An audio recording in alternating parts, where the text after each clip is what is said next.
I'm James Brierton. That's Frank Strait. Scotty Powell's on his way. We're watching storms on radar on this Wednesday night. Radar. Radar. We're watching a storm. Raider. Raider. Yeah.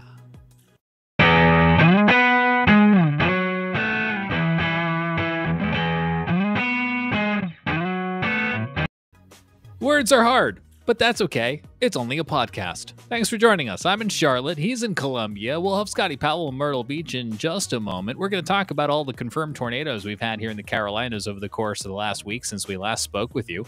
We're going to talk about that earthquake where over 1,000 of you subscribed on YouTube. So welcome to all of our new viewers. It's really great to have you. And we do have an update on Tommy's mysterious EFU tornado that he recorded just over a week ago. What he found when he returned to the scene of the crime, Frank. New evidence coming your way this week on the Carolina Weather Group. I think we're going to keep playing some background music unless we get anything all too serious, but let's take you right on out to radar. We do have one lone thunderstorm on the radar on this Wednesday night, which feels like the hundredth night of storms. May has certainly come on strong, but we do have a special weather statement here just south of Fayetteville, North Carolina. You can see this storm is making its way on south, and Frank, it's trying to rotate a little. It's trying. It sure is. Look at the velocity. There's a little bit of a couplet there. Actually, they're kind of two little couplets, and yeah, interesting. A little bit of a pendant feature, a little hangy downy thing going south of the storm. So that is interesting. We must monitor that, James.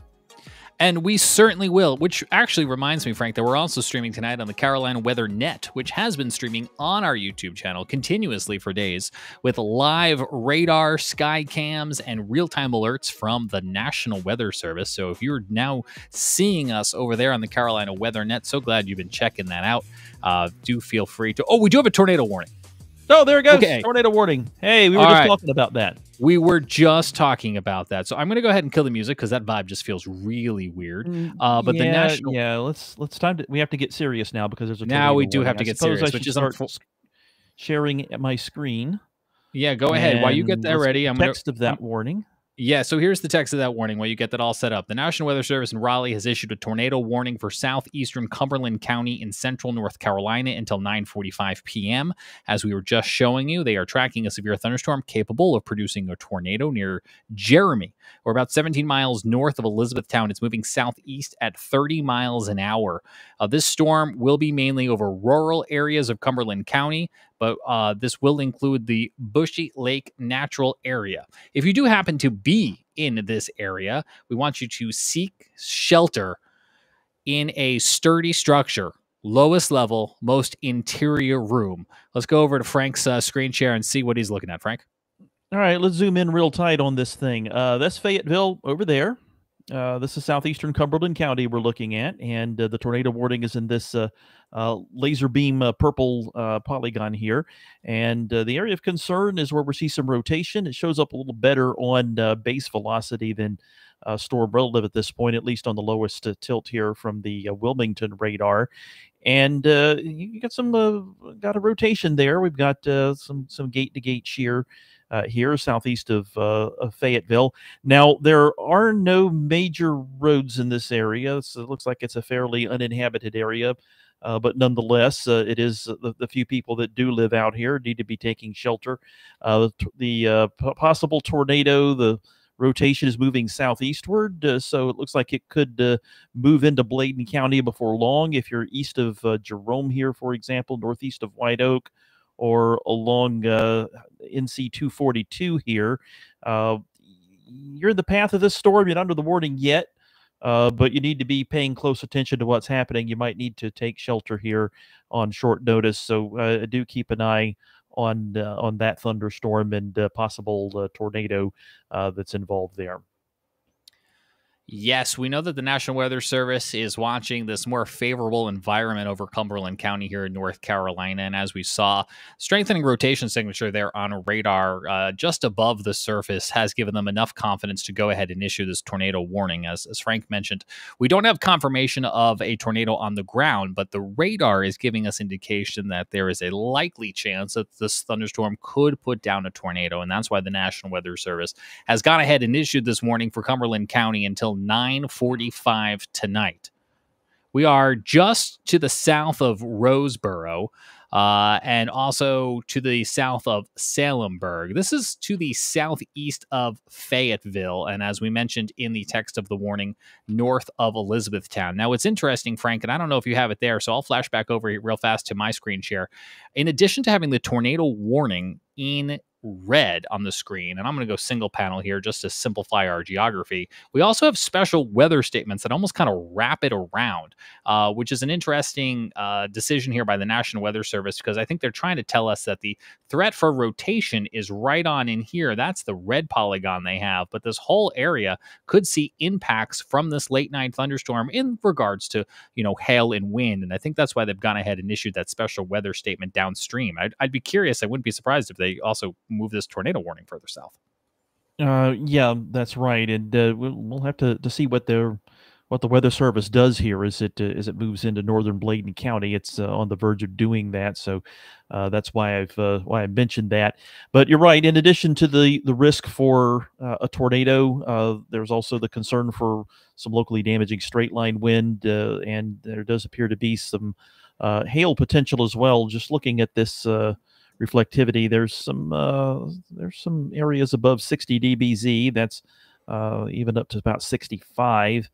And some lowering of the differential reflectivity too, not quite to negative values, but it's close to zero in those same areas. So that would indicate we have some risk for some hail there, in addition to the tornado threat as well. Yeah, I've gone ahead and put my radar scope into what I like to call advanced mode. In the top left, we have reflectivity. That shows the intensity of the rain. It's probably what you at home are most used to looking at. And you may have also experimented with velocity in the top right. That shows us the winds and how they're moving to or away from the radar.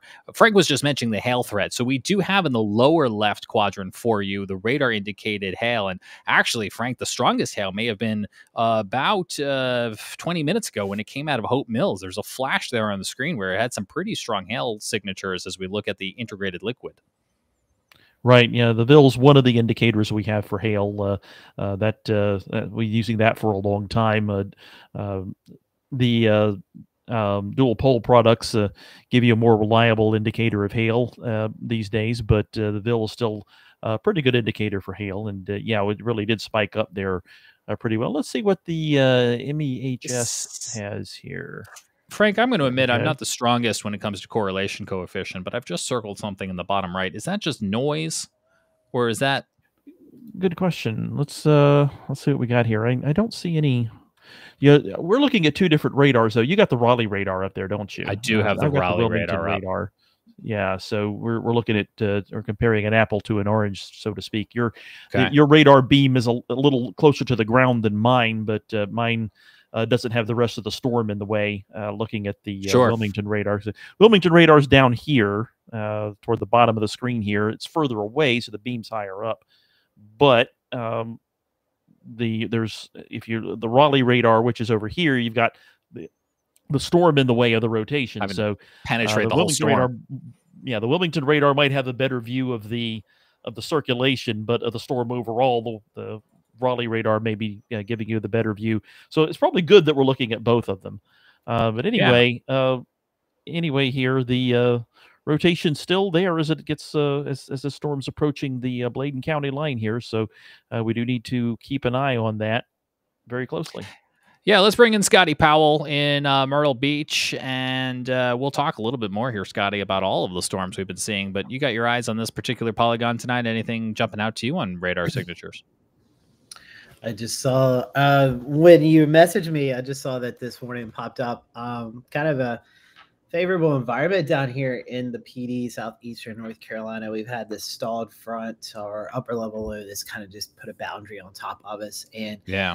we've seen several thunderstorms today throughout the southeast, and seen some rotation, some mini supercells and stuff like that. So, no surprise here tonight as we continue this level 1 risk, marginal risk for much of the Carolinas. And we all know how marginal risk are around here in the Carolinas. That's normally when we see our storms. So I will say the previous storms in Horry County earlier today, Marion County in South Carolina, which is kind of some of those storms that's kind of moved up into this area now, was producing prolific, not large hail, but nickel to dime size, where I was actually traveling through the PD today from Darlington County back to Horry County, and there was portions of the side of the roads that was completely covered with hail. It looked like it snowed and had that hail fog and stuff like that. So the atmosphere really conducive of seeing the severe weather this evening. So really not too totally surprised to see one or two of these cells producing enough rotation to warrant a tornado warning. But as you was talking about, this about to go from the Raleigh forecast office into the Wilmington forecast office. So we'll see how they handle that situation as it gets into Bladen County. But again, it's been a pretty interesting day here in the Grand Strand and PD, but with just numerous thunderstorms developing. So we'll continue to watch this and see how it tracks over the next several minutes.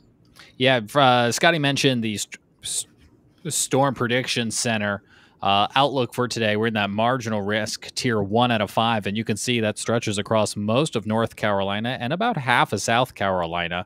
You can see that here on your screen. Now, the National Weather Service has confirmed for us what we were seeing on radar, which is that there is a CC drop with this storm, and that is a radar product that is used to try to determine whether or not the storm maybe is picking anything up, such as, tree branches or debris. It's essentially scanning the horizon for anything that is not a raindrop. But the National Weather Service says they see it, but there's no sign of an actual debris signature, although there is a CC drop there in the bottom right-hand quadrant. So they're watching, as Scotty mentioned, that inflow region.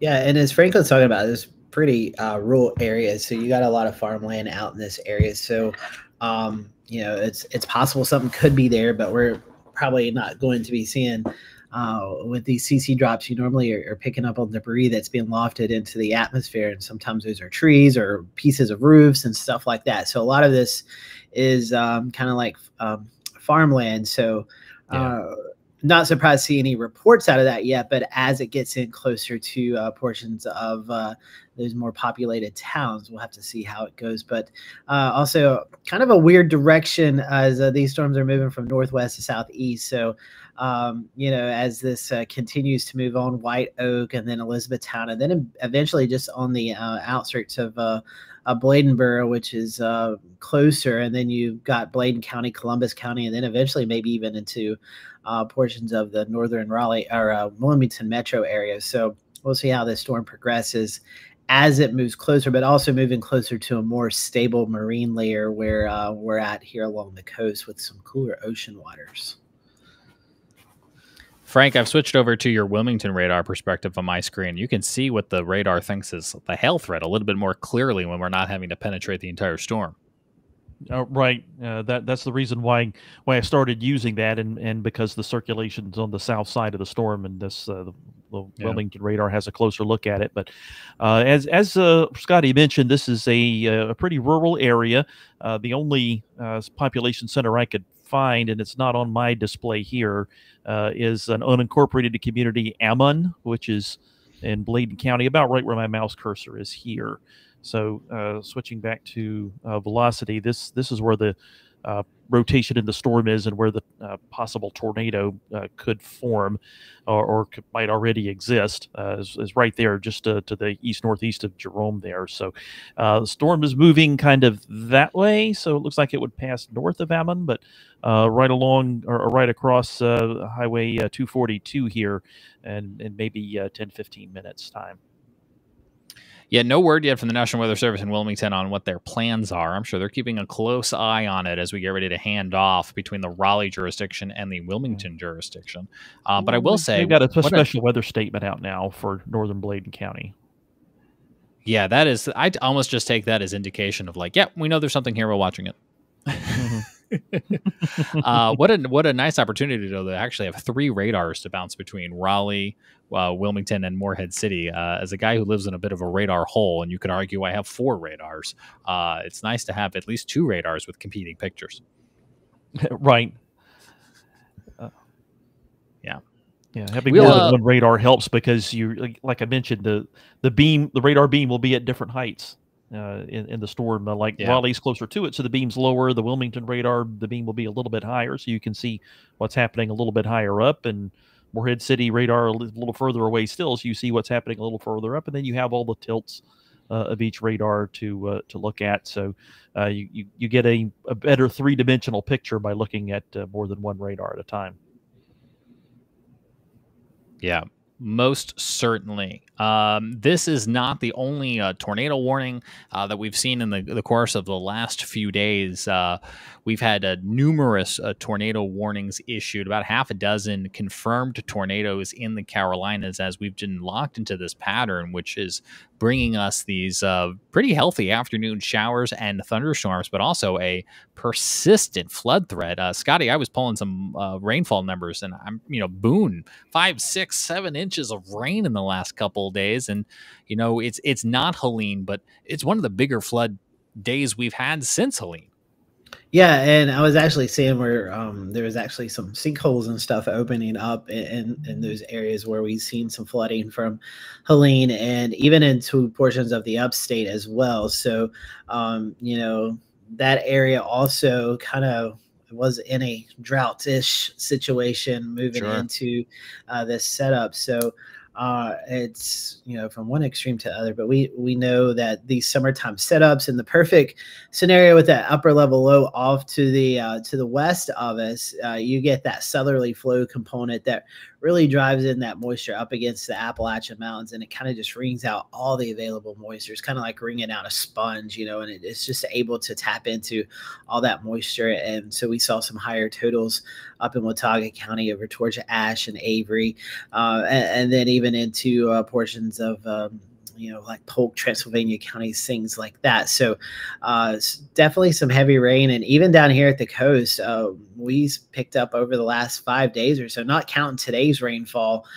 We were closing in on 3 to 4 inches here along the Grand Strand back towards Florence. So it's been a very efficient rainmaker. You don't want to see it all at one time, but with the dry conditions that we have been seeing, it's nice to get some heavier rainfall that's not associated with the tropical system. So that is always good to see. Hopefully, as we go into the later part of this week into the weekend, we kind of get a little bit of a break from the rainfall, and so we'll see those temperatures start to spike up as well. Yeah, once we get out of this tornado warning, I want to talk to you more about the race forecast for the NASCAR All-Star Race in North Wilkesboro and the Coca-Cola 600 the following weekend here in Charlotte. But Frank, I'm anxious to see what the drought monitor is going to look like tomorrow. Oh, yeah, it should be a major difference from what we saw last week, because there's been, at least in South Carolina, I'm pretty sure in North Carolina too, we had statewide soaking rains. I think just about everybody in South Carolina saw at least 2 inches.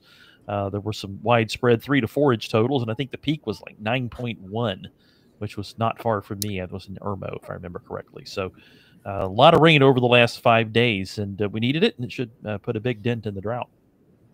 Yep. Again, we're watching this tornado warning for Cumberland County, North Carolina until 9:45. As we await an update, we can show you some of those rainfall totals that we're talking about here. The National Weather Service does have 72-hour rainfall totals available to us. And, I was just telling Scotty a minute ago, we saw some of those really high precip values up in the mountains. If it wants, there it goes. I guess it had a lot of numbers to populate. In Boone, I'm looking at 6 inches here. One of the higher amounts in Watauga County. I think I saw a report earlier near Jefferson. Okay, a little higher towards Whitehead, towards Sparta. Almost 7 inches of rain has fallen since some of the heavier rain started on Sunday night. We can see those amounts would be kind of similar across western North Carolina in the higher elevations, 3, 4. We got a 5-inch one here in upstate South Carolina. And I think, Frank, you just said there was a pretty high number in Columbia, about 4? Right. It was in Irmo, which is the northwest part of the Columbia metro area.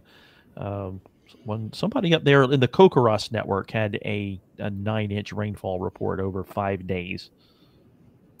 And James, I was watching a lot of Twitter/X over the last few days, and the PGA Championship there in Charlotte this week, and it seems like they've just had numerous downpours throughout the first few days of the practice round. So they have. I know even Charlotte's had some heavier rain, but kind of jumping back to this tornado warning, it's about to outrun its polygon, and it is really starting to weaken. You don't really see any of that that hook in there, and looking at the velocities, they have started to weaken too. So I would say this warning may be able to at least expire on time, if not canceled early, because it's not as impressive as it was just about 15-20 minutes ago. Yeah, we know it's moving about southeast at 20 miles an hour or so, and as you mentioned, it's going to be outside of this red polygon by the time we get to 9:45.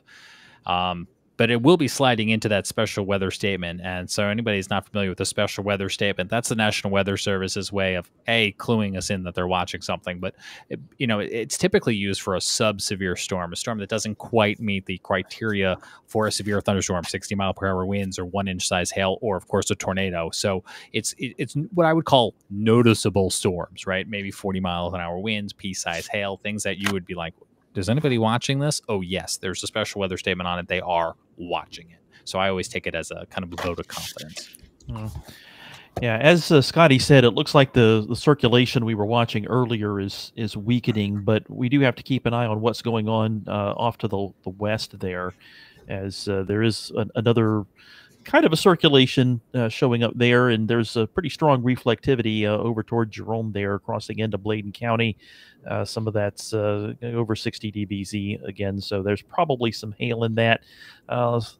See what the wind looks like. It's again, a little possible circulation over here to keep an eye on, just northeast of Jerome, and there's probably some hail in that. I see some lowering of the differential reflectivity along with some high reflectivity values. So at least some small hail in that, I think. It was not but a few hours ago where it felt like the whole I-95 corridor was lighting up with thunderstorms at the tail end of this Wednesday. And now this is really the only game we have in town. We're really zeroed in right now because it's the only polygon. It's the only warning to tell you about in either North Carolina or South Carolina. And so that's certainly drawing our attention. If you're listening to our audio podcast feed, which I know is available on demand on a later day, and you made it this far into what has turned into a live real-time show, then you really are a Carolina weather groupie, and we appreciate you being with us. We'll be talking about other topics coming up here in the next little bit. I'll tell you, I got about 1.5 inches of rain here in Matthews on the southeast side of Charlotte, and I've never seen the garden so happy. My yard's pretty a little happy. Waterlogged. Yes, it was. I mean, the airport had over 4 inches. I'm only like 3 miles from the airport, and there was probably more than that here. It really rained hard back on Saturday night here. Yeah, I think you really hit the nail on the head, Frank. Looking back out at this live storm we're watching here, the rotation is weakening some. You mentioned maybe the secondary starting over there near Jerome we'll keep an eye on, but the National Weather Service telling us they're holding on to the warning for the potential of severe hail, which, hail would typically get a severe thunderstorm warning and not a tornado warning. But at this point, a polygon may mean a polygon, and wind is wind and hail is hail. So Stormy the cat would probably agree with us. Yes, she agrees. That it's best to be indoors. This was a relatively rural area, as we mentioned when the warning came on out, but it doesn't mean there's no one out here. And so we hope that, everyone's off the road and tucked inside. But at this point, this is really crossing into Bladen County. And as we were talking last week with Chief Meteorologist Brad Panovich from WCNC Charlotte, radar is wonderful, but radar is still a minute or two behind. So, I mean, this thing is probably crossed over the county line by now. Yeah, probably has. What you see here, well, I can tell you exactly. This is from the last frame is 1:32 Z or 9:32 p.m. So it's about almost 4 minutes old. The last frame you see here. Yeah, I just watched a new frame come in from the Raleigh radar. I mean, as we inch further and further south, this is going to be even more of a Wilmington radar that Frank's keeping an eye on. But again, we have the opportunity to look at it from two different perspectives, and we'll continue to do that as we watch it kind of slide into Bladen County. I mean, again, it wouldn't be a bad idea if you're in Bladen County. Maybe along North Carolina Route 53 and 242. That's kind of where the bulk of the rotation and the hail is right now, just north of White Oak as the storm continues to move to the southeast at 20 miles an hour. It's going to probably slide between White Oak and Garland, kind of paralleling US or really heading down towards US 701 over the course of the next 30 minutes or so. So if you're in this area, you might as well just head inside, sturdy structure. Don't try to outrun it in a car. That's never a good place to be, especially at night, as we wait to see if we'll get any sort of new polygon or warning out of this. I would expect a pretty imminent decision if they were going to do something. Yeah. Well, I'm going to slide this over to the right-hand side of the screen while we await some additional information to potentially come on in on all of this and talk a little bit, guys, about the tornadoes that we've seen over the course of the last few days. Don't worry, we're going to keeping an eye on that tornado warning that is active for the next couple minutes or so. But to talk a little bit about the storms that we've seen over the course of the last few days, these have been storms that have come at all times of day. This one here, it was confirmed by the National Weather Service today in Calhoun Falls, South Carolina. It was a 7:40 p.m. storm on the 12th, which was Monday. And I think, Frank, this one's not too terribly far from Falls, that one actually is in the upstate. There was something about this one that drew your attention, wasn't it? Was it this one? Public information statement that? No, that's the one we were talking before about why it's PNS instead of PIS, and we're thinking that, well, there's probably a good reason for it. Because of the way you might. So as they look at these PNSs, these public information statements. Anyway, if you're wondering where Calhoun Falls is, because that's a really close-up map there, switch to my screen share. Yeah. And okay, because clearly I don't know where it is. Yeah, it's in the upstate. This is Lake Russell over here. I see. Town of Calhoun Falls is right there. That's Abbeville, so that's where the tornado track is, just east of the lake and northeast of Calhoun. Zooming out a little bit further, that's Anderson over here. This is Lake Murray. Columbia is there. Oh, so yes. That's only like 80 miles from me. I do remember this one because it came coupled with a flash flood warning as we had storms training out of Georgia straight over this area for a little while. Yeah. So let's look at the rest of the information that was confirmed. Again, this was a Monday night tornado we're showing you here that was on the ground for about 4 minutes. It was rated an EF0 with 65-mile-per-hour winds on the ground for about 1.75 miles. Luckily, no injuries or deaths with that one.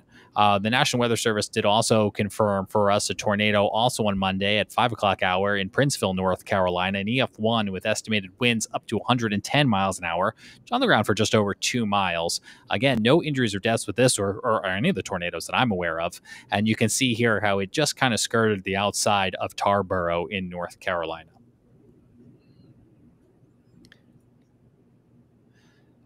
Oh, I'm not sure how to say this one. Southern Macclesfield. Never heard of that. Just as good as mine on that one. Okay. This was on Tuesday, May 13th at 3:27 a.m. in the morning. It was one of those middle of the night tornadoes, an EF1 tornado, 110 mile-per-hour winds, almost 2 miles, 115 yards wide. It looks like a relatively rural area, but again, another really good example of why having a NOAA weather radio to wake you up at the middle of the night would be really crucial in a situation such as that. We had another one here in Pine Top, North Carolina, same time frame, about 3:40 in the morning, an EF1, winds ranging from 75 to 110 miles an hour. One of the longer paths we've seen so far, 2.25 miles. And this one kind of snanked a little bit as it made its way down towards Pines Top. So you can see it lifted just as it came into the more populated areas, and that probably helped limit some of the damage potential that could have occurred with this tornado. Okay, this is one I really wanted to talk about because I knew this one came in at 3:24 in the morning. This was in the Langley area of Aiken County, South Carolina, an EF1 tornado, winds maxing out at about 105 miles an hour on the ground for about 1.5 miles. You can see it just near the lake there in the Langley area. Lifted just short of US 1. You can see some of the pictures that the National Weather Service in Columbia on the right-hand side took, but they also sent this one where you can see how the metal just wrapped around that telephone pole there. And I think that really gave them a really good indication of the wind strength with this EF1 tornado. And we know the National Weather Service in Columbia is short-staffed, and they ended up bringing in their evening shift meteorologist, volunteered to come in a little bit early to go do this storm survey earlier in the day. So again, our hats off to all the men and women at the National Weather Service working some long hours. I'm not sure this particular storm got a tornado warning for it, unfortunately, if my understanding is correct. But yeah, this one again, was unwarned. I think this one was unwarned. That does happen sometimes, which is hard, because I had somebody who lives in this area ask me, like, why didn't my weather radio go off? And of course, the weather radio is only going to go off if there's a warning for it. I looked back on radar, and it was hard to see. It was there for a frame or two, but luckily, no injuries or deaths with this surprise middle of the night tornado. Right, but there was a good bit of damage, especially along Augusta Road there. There was some damage at the fire station. There were several houses that had some minor roof and siding damage, and a good bit of tree damage along the way. To give people some perspective, if you switch over to my screen share, I'll show you exactly where this is. This is Langley. Langley is not an incorporated place. Burnett Town is over here. Gloverville is over here, but these are all small towns. Nonetheless, a fair number of people do live here. This is US 1, just north of there where it ended. Augusta, Georgia's over here. Aiken, South Carolina's over here. And this line here is I-20. So that gives you an idea of where everything is. And Martinez, Georgia over here, home of Tim Pounds, right? I was going to say, I was like, are you saying Tim? Yes. Yeah, he did actually recently just move, but you are correct. That is where he was, not too far. He was there, but isn't there anymore? He was there. Yeah. Not too far from the train tracks and the quarry is the word I was looking for. Yes. Now he's closer to where this tornado warning was or confirmed tornado was. Yes. So, yeah, very, very interesting. So that's just a look at some of the tornadoes that have been confirmed across the Carolinas. Tim Pounds, for anybody who's new to our show, produces some content with us from time to time. We last saw him at IBHS, but he also did our Spotify panelist playlists, which were a great little Spotify podcast extra. If you're looking to learn a little bit more about us, you can go listen to Scotty and Frank and James's favorite music. Scotty, you've got an update for us on our live severe weather tonight. Yep. The tornado warning has been canceled early, about 2 or 3 minutes early for that storm exiting Cumberland County. There is still a special weather statement out for the hail threat, which is still kind of elevated, but at least the tornado warning aspect of that has been allowed to expire. And the special weather statement saying around 40-50 mile per hour winds possible, and the potential of seeing some minor hail damage with up to half-inch size hail with this storm. So something that I learned just 2 days ago, I think, was even the smallest hail can still create damage on your roofs because it knocks the granulars out of the shingles, and that allows water to seep into your roofs. So that is something that I learned. So even the small hail, the pea marble size hail, can still create some issues for your property. So just be mindful of that. Yeah. Well, no hail sounds good to me. I'll tell you, we have a recently purchased car, not a new car, but new to us car. And with all the hail we've been having this week, my wife's like, what would it take to clean out the garage. And I was like about 3 days off of work, I think, and a whole lot of luck. Exactly. Well, guys, the tornado warning is done here, but we are going to have to keep an eye on this because there is still some rotation on the west side of this cell. So we'll have to keep an eye on it. There is some risk for some hail there over far northeastern Bladen County. So we can pop out, but we'll have to pop back as well. I saw in chat we had some question about what was happening in York County, South Carolina. Here is the view of that from the terminal Doppler radar in Charlotte. Storms passing over my hometown in Rock Hill, passing south of Fort Mill, about to go over is going over I-77 into Leslie, my old neighborhood there. And this does not appear to be anything severe. I don't see any sign of rotation, at least not from the terminal Doppler weather radar. So a little thunderstorm here, but nothing too serious. Yeah, we'll keep an eye on that. And I'll also acknowledge the comment we got from YouTube. Flip's telling us that the robot voice is talking over us as we were broadcasting. I think we have solved that problem. It's specifically for our viewers who are watching on the Carolina Weather Net. Uh-oh. Robot voices. I think James is frozen up. Yeah. So we'll drive this show for right now. Okay. Well, one of the things we were going to talk about is what's happening in our current weather. We had storms today. We have heat coming up over the next couple of days. Also, let's take a look at weather satellite here, visible satellite imagery. Some interesting things going on. The storm system that caused our days of unsettled weather and a lot of rain that we needed here in the Carolinas is now up over the Great Lakes region.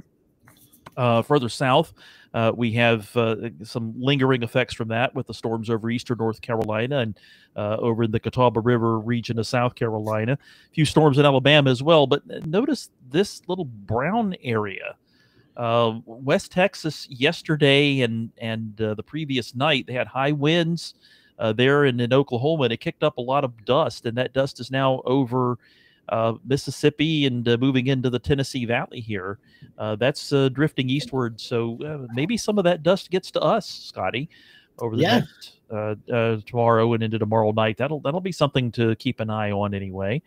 Also, as I advance this forward toward the last few daylight images you see here, look at this over the southwest, over Arizona and New Mexico. That's a smoke plume. There's a big wildfire called the Greer Fire in eastern Arizona right now that's causing a big smoke plume, and there's some evacuations going on from that. So our thoughts and prayers can be with those folks out there in eastern Arizona dealing with wildfire because of some continued gusty winds and, of course, very dry conditions. It's Arizona, even though it's not as dry in the mountains there.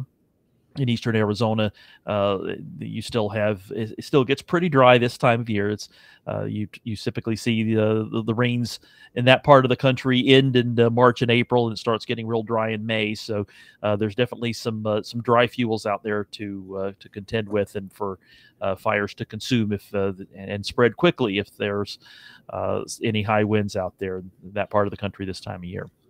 And we know we've just hopefully, fingers crossed, on the backside of a pretty active fire season here for both North and South Carolina. So hopefully they can get that fixed there in Arizona, or at least get some containment on that big fire. And you're talking about that dust, and if that does make it into our areas, we do expect to see some better sky conditions tomorrow. So could make for some hazy sunshine tomorrow or into Friday, and maybe even give us some extra pop in those sunsets as well, as that dust kind of is lingering in the air. And it looks like we have James back.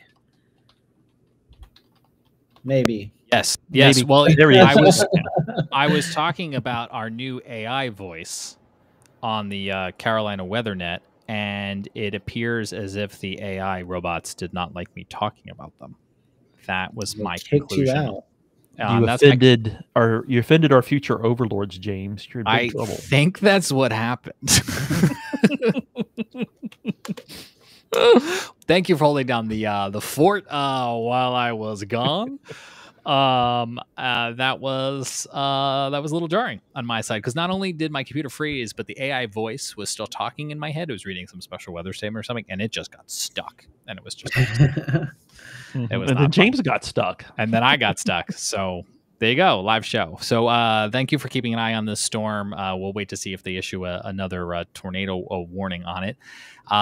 We've been is now a good time for a break? Or did I catch you in the middle of wildfires? No, I think we can go to a break. Yeah, we can go to a break now. Good time for it. Yeah, I'm gonna take a whole 45 seconds to reset.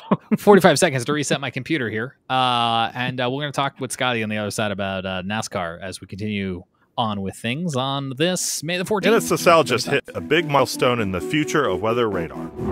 Our experimental phased array radar, the advanced technology demonstrator, now has adaptive scanning. This new algorithm allows the radar to focus on the part of the atmosphere where the storms are and ease off where the weather's calm.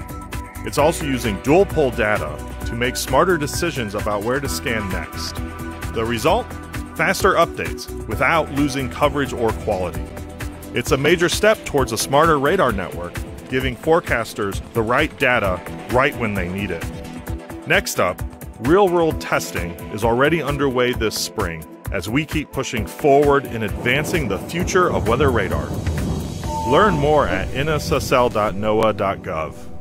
And next week, maybe we'll get a chance to hear from them on how their testing of that next generation radar is coming along. All I can say is it can't get here soon enough. I'm looking forward to phased array radar. Yeah, I like the idea that it knows where the storm is and it beams in right on that as opposed to going all 360 degrees around. Like if there's nothing happening behind me, I'm just going to keep looking over here. Right. Yeah, that's the advantage of phased array radar. It works really fast. So it does have some downsides, as we've heard before, but it does have so many upsides that make it an improvement. And it goes really fast, so it can do a quick volume scan of the entire atmosphere around it, and then say, okay, here's a storm. Let's watch that for 4 or 5 minutes until we have to do another full scan. And there's another storm over here. We'll watch that as well for 4 or 5 minutes, and then we'll do another volume scan to see if other storms have popped up. And the phased array radar is really cool. Well, our current generation of radars were developed using technology cutting edge in the late 1980s, deployed in many places in the early 90s. And boy, could we use maybe something that doesn't operate off of floppy disks. Sounds nice. Right. Coming up at the end of the show, we're going to tell you what Tommy Augustine found when he returned to the scene of the crime near, was it Jamesville, North Carolina? I think it was a Ville.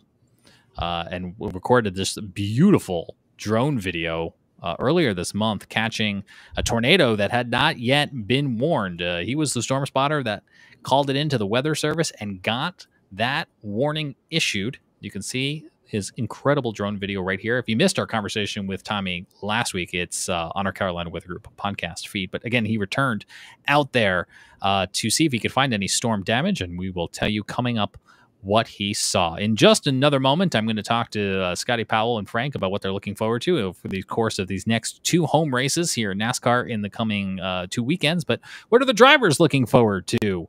Here's what they had to say. Also, it is it's kind of a defining race for drivers. It's the longest, most grueling physical race that we have all year in our backyard. So there's so many things that kind of put a feather in your cap, so to speak, as a driver. If you can complete that race and be the one there holding the trophy, that's one of those crown jewel moments that you get to keep forever. So it's a race that, as a driver, it's a grind. To be out there for that long, mentally, physically, it's taxing. So when you win that race, I think it adds to that. As a driver, you've really accomplished something, because it's not an easy race. Forget about winning, but just to get yourself through. But on top of it, beating 39 of the best of the world is it's what makes, for many reasons, the Coke 600 one of the biggest races I think that's in motorsports. You want to win every week, but just having somebody's name on your car like that, it means a lot. A lot of times the family's there, or you get to meet the family, or at least talk to the family before the race, and it just you know, kind of brings things into perspective. Certainly, the Memorial Day race, Coca-Cola 600, a special race in their hearts for the country. We know it's a long race, 600. And then we add in some rain to it inevitably, and it gets longer. Don't say that.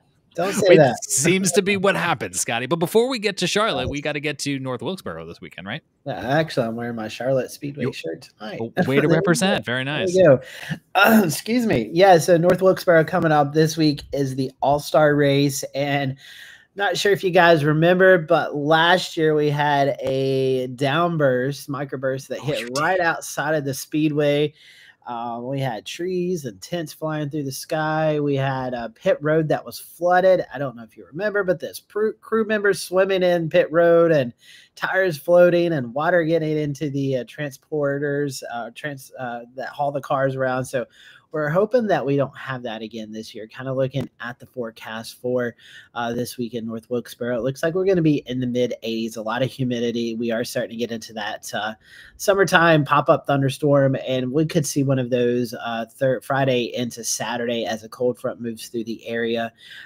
Right now, my thinking is, and the forecast I've been given the folks at North Wilkesboro is, it looks like from Friday evening through the first half of Saturday morning is when we see that storm potential. So hopefully, if it does move through during that time, it'll be least impactful on events at the track. And there's so many races that actually are starting tomorrow night, and then Friday night, Saturday, and Sunday, along with other concerts and things like that. So it's going to be a very action-packed weekend at North Wilkesboro Speedway. But for your Friday forecast, we're expecting temperatures in the mid to 80s. Humidity's kind of elevated, and that storm chance really starts to move in the evening. And then Saturday, we'll start off with some showers, maybe some cloudy skies, but by lunchtime into the early afternoon hours as the Truck Series race is on starting or in progress, we should start to see the sun pop back out.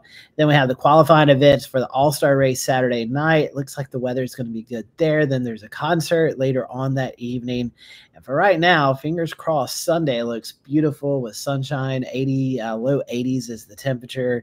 And looks like it will be a very nice evening for the All-Star activities on Sunday night. So honestly, it's not the worst forecast that we've ever seen. I think it's something that will have very minimum impacts on activities on the track. But as always, it is a short track, and there will be rain tires. So as long as there's not lightning and heavy downpours, if there's a mist or light rain, activities can go. And even last year they debuted the rain tires there at North Wilkesboro. So that was always interesting to watch as well. But I think this week's All-Star race is definitely looking better weather-wise than it was last year, where we had all kinds of chaos going on.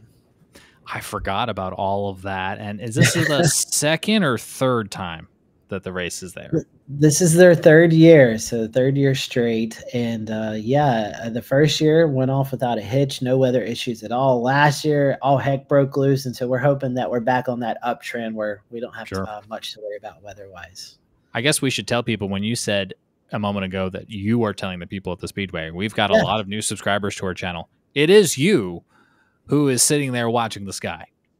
Yeah. So I'll be there. I'm traveling up tomorrow morning. I'm leaving here in Myrtle Beach, and very thankful and blessed that my station that I work for here in Myrtle Beach, WBTW, allows me to take the weekend off and head up there and help out my friends at Speedway Motorsports. And I'm in charge of weather for North Wilkesboro, Charlotte, and Nashville, which is the next 3 races. So I'm going to be busy for the next 3 weeks, traveling the NASCAR circuit. But I am there in race control with NASCAR officials and track staff, and we are monitoring numerous things from radar to lightning to winds and humidity. If the track is wet, is it going to dry out quick enough that we can get the race activities in, or we'll have to delay them for the next day?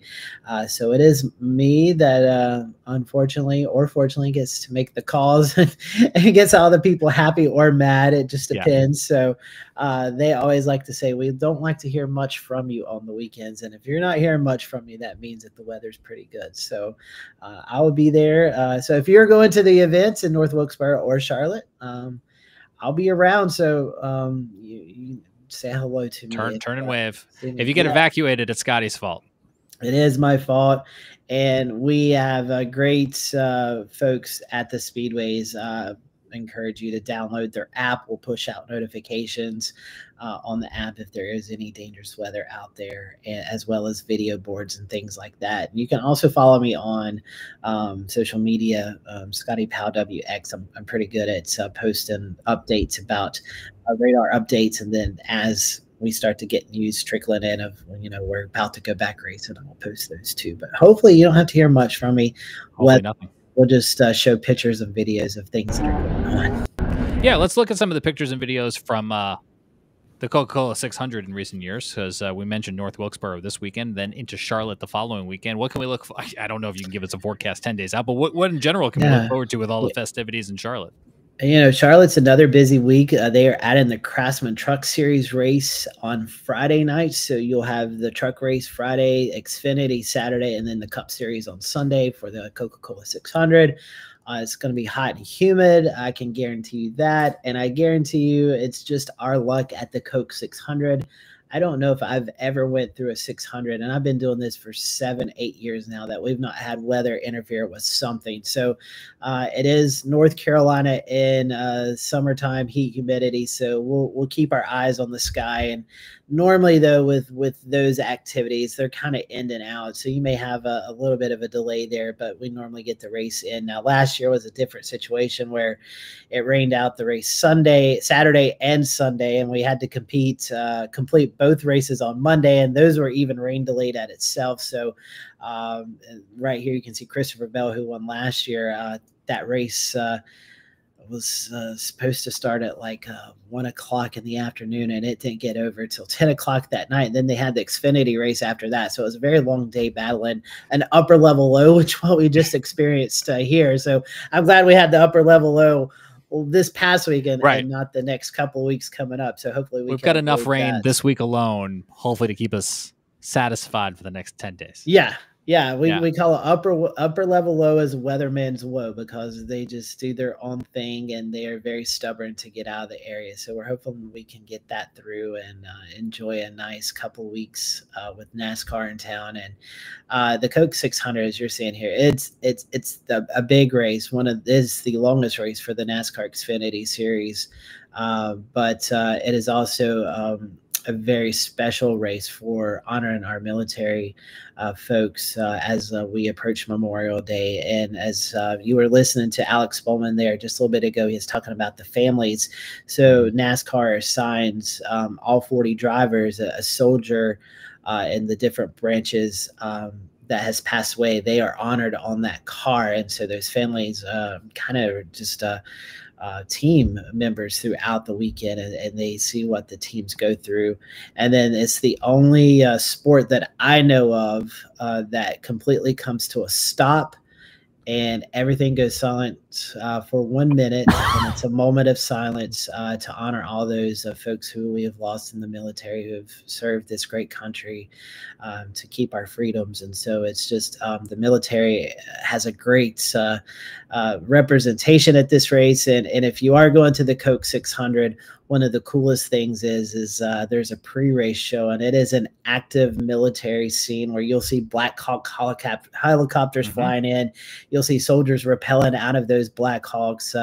You'll see some cannons going off, and it's just it's really inspirational, and just kind of shows you what these military folks do and how special they are to us. And we know in years past, you've seen Air Force One and the Commander-in-Chief. Yeah. I don't know what's planned. I don't know that you know what's planned. There's some rumors floating out there. I do know that he will be at the Indianapolis 500, and so will Kyle Larson, who drives the number 5 car in the Cup Series. He's going to be attempting to do the double once again this year. Oh yeah, because he got stuck in the rain last year. He did. Yeah. So he wasn't able to compete in Charlotte because there was thunderstorms up in Indianapolis. So who knows? Maybe the president and Kyle Larson fly in together from Indianapolis to Charlotte. That would be a scene.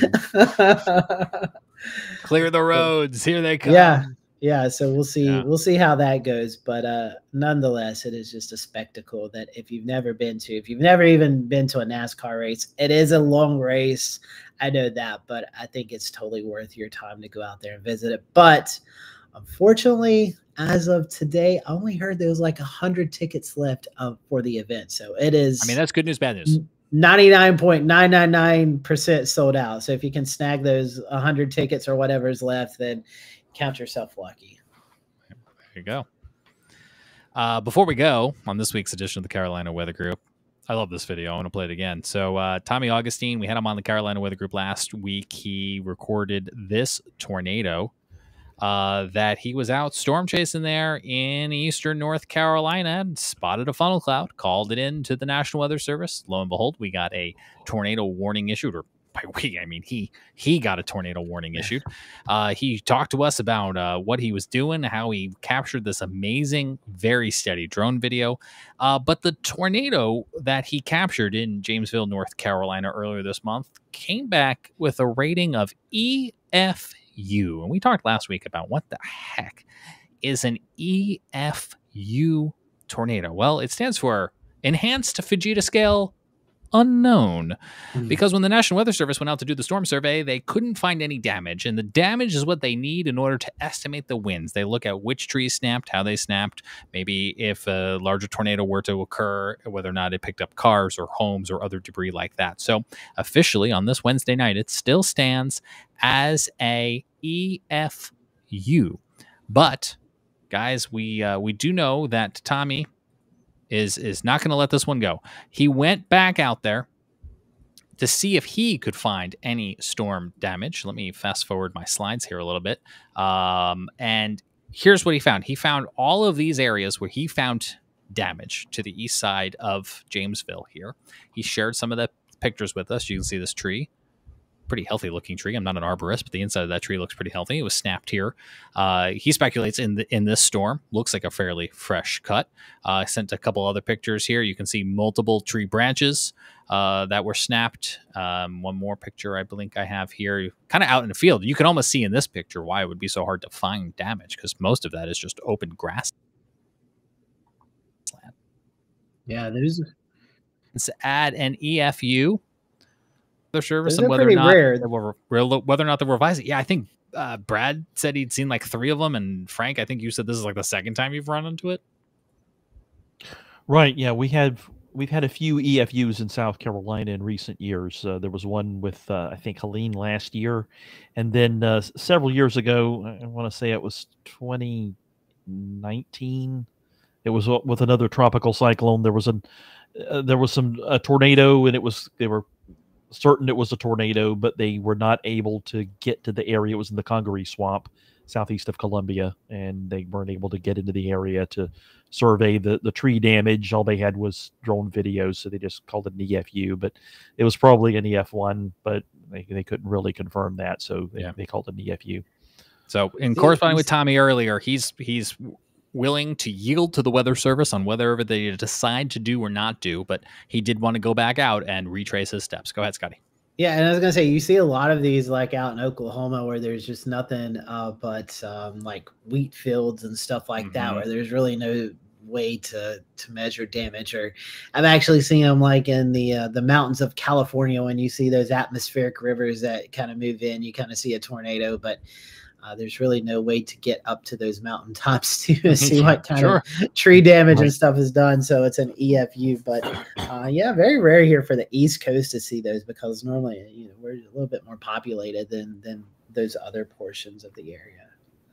Yeah, so maybe next week we'll have an update for you. Maybe we won't. I don't know, but we'll see. Very lastly, did you guys feel the earthquake? I did. Not. It was in Gaffney. You did not feel it in Gaffney, Frank? No. Or you did? Oh, I did feel it. Yeah, absolutely. Oh, that makes more sense. Okay, yeah.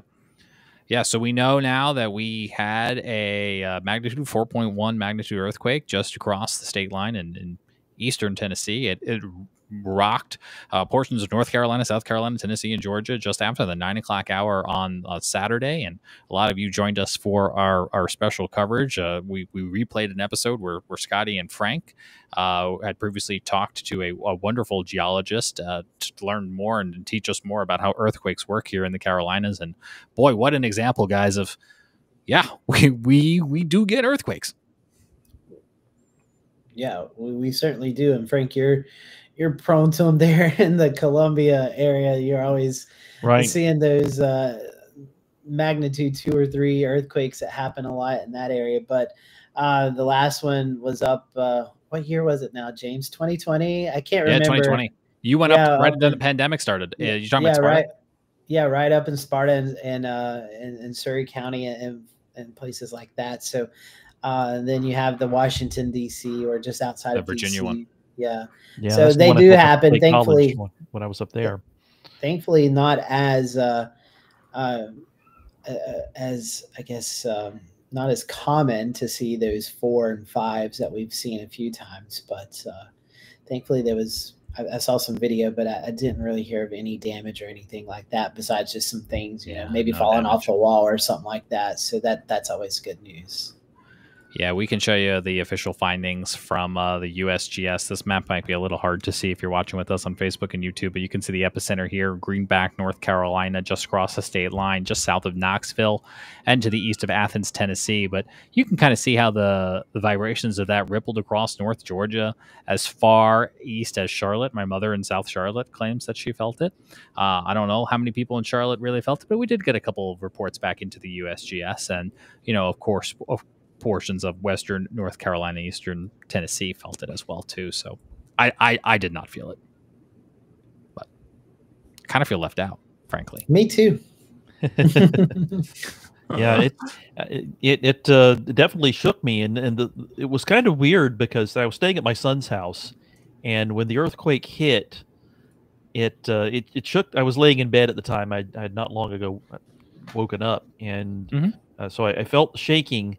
And also I heard some noise, and the noise sounded like my daughter-in-law or son-in-law was doing a load of laundry. And you know how sometimes when it gets to the spin cycle, the load's unbalanced. Yeah. And, this kind of pounding sound as the tub bounces around inside the washer.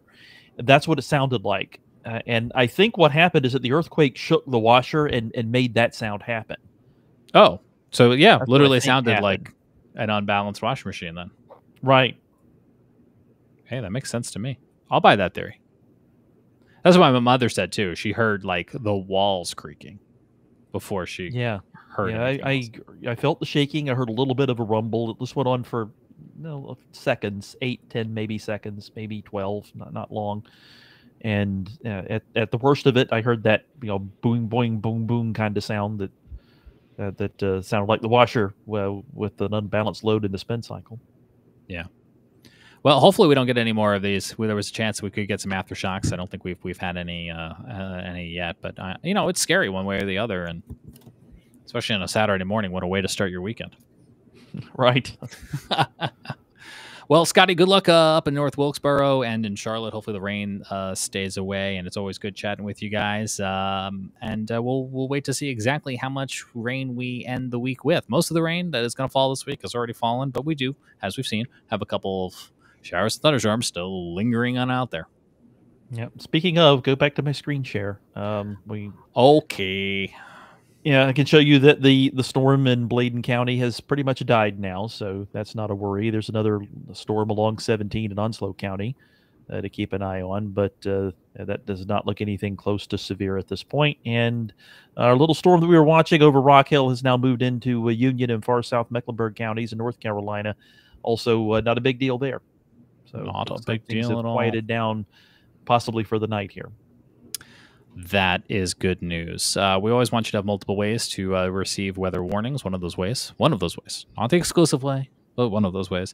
Could be our Carolina Weather Net. It streams for free any place you watch YouTube, from your smartphone to your smart TV. If you're watching with us live on YouTube tonight, we'll take you over to the Carolina Weather Net coming up in moments for live radar, sky cams, and alerts from those hardworking meteorologists at the National Weather Service. For now, on behalf of Scotty and Frank, I'm James Brierton in Charlotte. Be well. We'll talk to you real soon. And as we go to the credits, check out all these new names that have joined us over at Patreon or YouTube memberships. We appreciate your support, and you too can join us and support the Carolina Weather Group starting at just $1 a month. We appreciate everyone. Have a good night.